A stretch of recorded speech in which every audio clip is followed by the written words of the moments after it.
दोस्तों, जाना अमेरिका हमेशा से ही अपॉर्चुनिटी का देश रहा है, लेकिन ऐसा लगता है कि अब उस अपॉर्चुनिटी के लिए दरवाजे पर एक नया सोने का ताला लग गया है। जी हाँ, मैं बात कर रहा हूं अमेरिका के नए गोल्ड कार्ड वीजा की, जो EB-5 वीजा की जगह लेने जा रहा है। अब आप सोच रहे होंगे कि ये गोल्ड कार्ड क्या बला है, तो सुनिए, ये वीजा विदेशी नागरिकों को अमेरिका में निवेश करके नागरिकता पाने का मौका देता है। मतलब अगर आपके पास ढेर सारा पैसा है तो अमेरिका आपके लिए अपनी बाहें खोलने को तैयार है। लेकिन क्या ये इतना आसान है? क्या वाकई में ये कार्ड आपके सारे अमेरिकी सपनों को सच कर देगा, या फिर ये सिर्फ अमीरों के लिए एक और खेल है? आज हम इसी की तह तक जाएंगे। तो चलिए सबसे पहले समझते हैं कि इस गोल्ड कार्ड में ऐसा क्या खास है।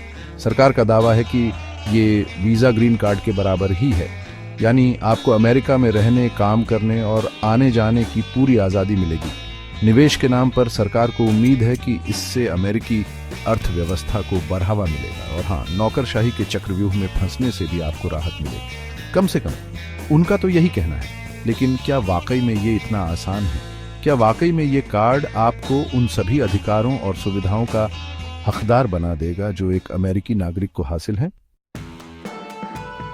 अब आते हैं उस हिस्से पर जो शायद आपके लिए सबसे ज्यादा मायने रखता है, कीमत।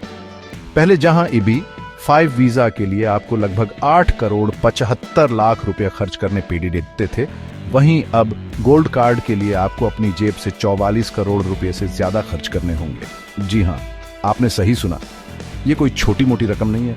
इतने पैसे तो शायद एक छोटे से देश खरीदने के लिए काफी होंगे। तो क्या ये कहना सही होगा कि ये गोल्ड कार्ड सिर्फ अमीरों का खेल है? क्या आम आदमी के लिए अमेरिकी सपने देखना ही बेकार है? इस नए वीजा का बचाव करते हुए ट्रंप का कहना है कि इससे अमेरिका को दुनिया के सबसे प्रतिभाशाली लोग मिलेंगे। उनका तर्क है कि हार्वर्ड और स्टैनफोर्ड जैसे बड़े विश्वविद्यालयों से पराचने वाले भारतीय छात्रों को गोल्ड कार्ड का फायदा मिलेगा। मतलब अगर आपने लाखों रुपए खर्च करके अमेरिका से डिग्री हासिल की है, तो अब आपके पास लाखों और खर्च करके यहीं बसने का भी मौका है। लेकिन क्या वाकई में ये इतना आसान है? क्या वाकई में ये कार्ड उन लाखों छात्रों के लिए एक सुनहरा अवसर है जो हर साल अमेरिका से पढ़ाई करने आते हैं? दोस्तों, किसी भी फैसले लेने से पहले उसके हर पहलू को समझना बहुत जरूरी है। गोल्ड कार्ड भले ही आपको एक सुनहरा भविष्य दिखा रहा हो, लेकिन इसकी चमक में कई चुनौतियां भी छिपी हैं। सबसे पहली चुनौती है इसकी ऊंची कीमत।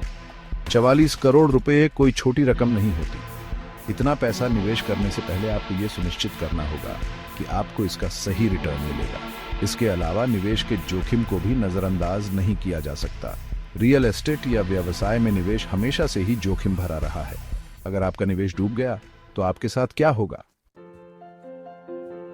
गोल्ड कार्ड के लिए आपको अपना पैसा अमेरिका में निवेश करना होगा, लेकिन यहां आपको यह समझना होगा कि हर निवेश सुरक्षित नहीं होता।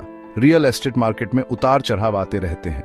अगर मार्केट क्रैश हो गया तो आपका सारा पैसा डूब सकता है। ऐसे में न सिर्फ आपका अमेरिकी सपना चकनाचूर हो जाएगा, बल्कि आप कर्ज के जाल में भी फंस सकते हैं। इसलिए निवेश करने से पहले अच्छी तरह से रिसर्च कर लें, किसी वित्तीय सलाहकार से बात करें और यह सुनिश्चित करें कि आप जोखिम उठाने की स्थिति में हैं या नहीं। गोल्ड कार्ड हासिल करना कोई बच्चों का खेल नहीं है। इसकी प्रक्रिया काफी लंबी और जटिल है। आपको कई सारे दस्तावेज जमा करने होंगे, बैकग्राउंड चेक से गुजरना होगा और कई इंटरव्यू देने होंगे। इस पूरी प्रक्रिया में महीनों, यहां तक कि सालों लग सकते हैं। अगर आपके पास धैर्य और समय की कमी है तो शायद ये वीजा आपके लिए नहीं बना है। इसके अलावा आपको अमेरिका के टैक्स नियमों को भी समझना होगा। गलत जानकारी देना या टैक्स चोरी करना आपको कानूनी पचडंडे में डाल सकता है। तो दोस्तों, जैसा कि आपने देखा, गोल्ड कार्ड भले ही आपको अमेरिकी नागरिकता का एक आसान रास्ता दिखा रहा हो, लेकिन हकीकत में ये इतना आसान नहीं है। इसमें कोई शक नहीं कि यह वीजा कुछ लोगों के लिए फायदेमंद हो सकता है, खासकर उनके लिए जिनके पास निवेश करने के लिए अथाह पैसा हो। लेकिन आम आदमी के लिए ये एक महंगा सौदा साबित हो सकता है। इसलिए गोल्ड कार्ड के लिए अप्लाई करने से पहले सभी पहलुओं पर अच्छी तरह से विचार कर लें। किसी विशेषज्ञ से सलाह जरूर लें और ये सुनिश्चित करें कि आप जोखिम उठाने के लिए तैयार हैं। थैंक यू फॉर वॉचिंग, और हाँ, चैनल को सब्सक्राइब करना न भूलें।